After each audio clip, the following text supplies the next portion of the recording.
Oras ko na para sabihin. At para malaman mo. Bakit ako natutuwa, na meron akong ikaw, sa lahat ng panahon at mga taon hanggang sa araw na ito. Laking pasasalamat ko, ngayong malaki na ako naman ang aalalay sa'yo. Sa lahat ng bagay, tinuruan mo ako ng tamang asal. At lagi kong tatandaan, magiging okay ako, magiging maayos ako, magiging mabuti ako at dahil sa mga itinuro mo, natuto akong magmahal ng totoo. Lahat ng yun mula sa puso. Lahat ng mga bagay na ginagawa ko.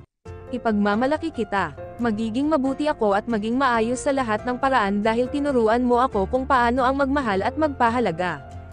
Dapat lahat mula sa puso. Ang mga bagay na ito ay ginagawa ko para maipagmamalaki mo ako at masasabing dahil sa mga ginagawa. Kung mas minahal at ipinagmalaki mo ako, tatayo ako kung madadapa man. At susubukang bumangon muli at pangakong pagtagumpayan ko ang lahat at habang naaabot ko ang lahat ng aking mga pangarap.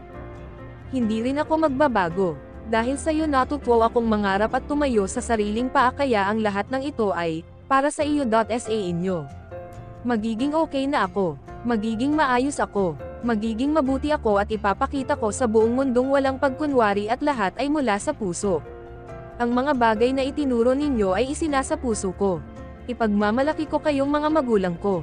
Dahil mahal ko kayo, nagawa ko ang lahat ng ito dahil hinubog ninyo ako ng inyong pagmamahal. Salamat aking mahal na magulang.